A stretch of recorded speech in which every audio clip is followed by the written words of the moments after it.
সারা রাত্র প্রায় 400 kilometre journey করার পরে এখন আবার আরো 62 কিলোমিটার যেতে হইতেছে মাইক্রিতে করে লাওস বর্ডারে চলে আসলাম। লাওস বর্ডারে ওই পাশে দেখা যাইতেছে লাওস বর্ডার।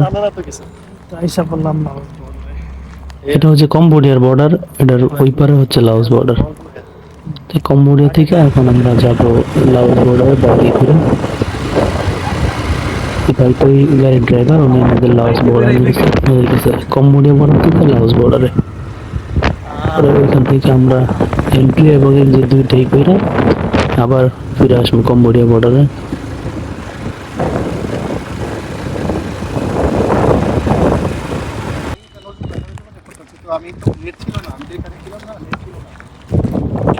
আমাদের এন্ট্রি এক্সিট দুইটাই শেষ। লাওস ইমিগ্রেশন পার করে আবার চলে আসছি, কম্বোডিয়া ইমিগ্রেশনও শেষ। দুইটাই আমরা লাওসে গেছিলাম লাওসের ভিসা লাগানোর জন্য। আমাদের ছিল ট্যুরিস্ট ভিসা, ট্যুরিস্ট থেকে আমরা কনভার্ট করে এখন বিজনেস ভিসায় আবার ঢুকলাম কম্বোডিয়াতে। বর্ডার থেকে চলে গেছে এখন মাইক্রো থেকে।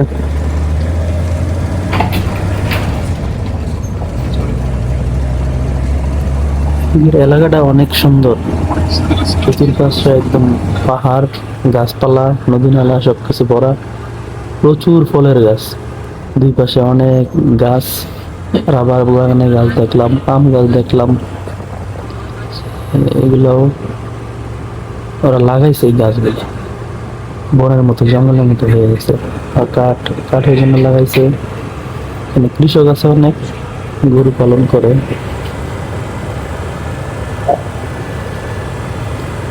রাস্তাগুলো খুব সুন্দর, রাস্তাটা নতুন হয়েছে, দেশ নতুন স্বাধীন হয়েছে তো নতুন হাইওয়ে বানাইছে। কম্বোডিয়া থেকে একদম লাওস পর্যন্ত চলে গেছে।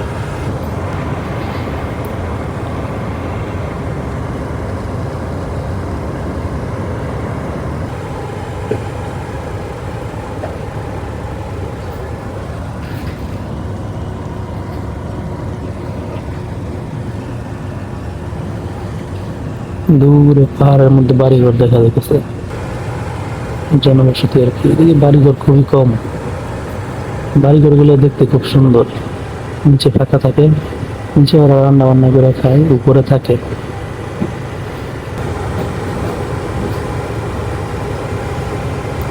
ওদের বাইক গুলো এক একটা মালবাহী গাড়ি, এটা তো অল্প মালই নিচে, পিছনে ট্রাক বসাইলে বড় ট্রাক।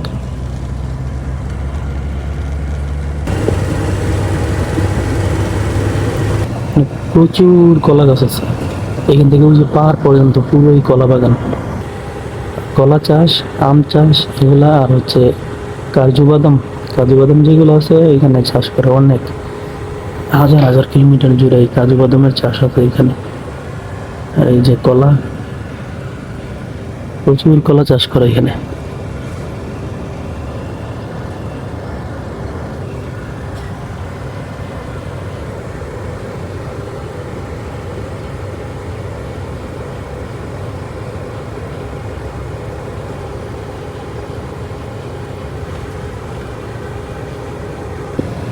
পাহাড়, পুরো দেশের মধ্যে পাহাড় চতুর্দিকে।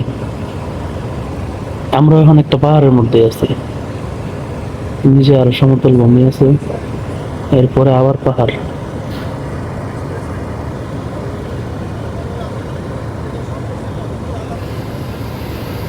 বাড়িগুলো খুব সুন্দর, অনেক দূরে দূরে বাড়িঘর। যে এখানে একটা বাড়ি, আমার কিছুক্ষণ পরে আবার একটা বাড়ি। কিছু কিছু এলাকার পাশাপাশি আছে, এই এলাকাটার মধ্যে একদম অনেক দূরে দূরে বাড়িঘর।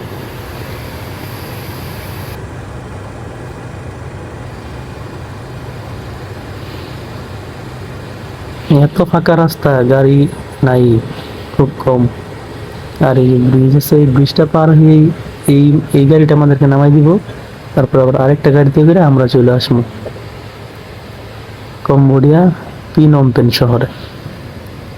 এটা হচ্ছে অন্য আরেকটা সিটি, এখান থেকে আর 62 কিলোমিটার দূর।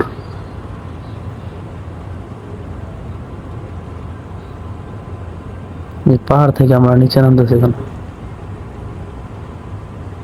আমাদের পাহাড় গুলা একদম খাড়া না, একদম নিচে থেকে আস্তে করে উপরে উঠে গেছে। পাহাড়গুলো অনেক উঁচা, কিন্তু এমনি বোঝা যায় না, খুব খাড়া না।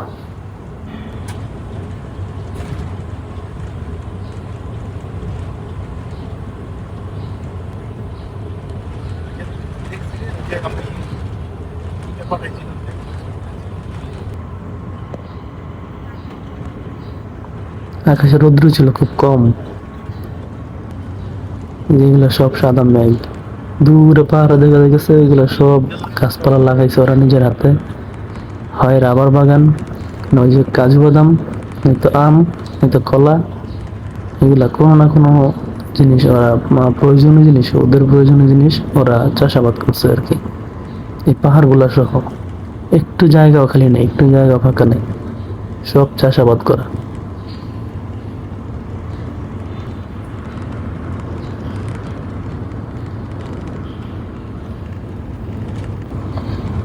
এমনি ছোট্ট একটা বাজার,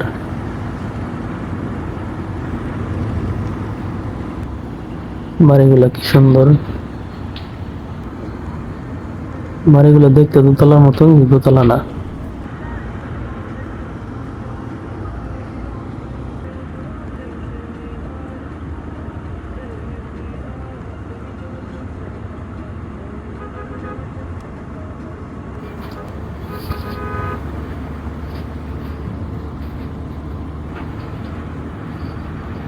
সব বাড়ির সিস্টেম এরকমই, নিচে ফাঁকা, উপরে বাড়ি।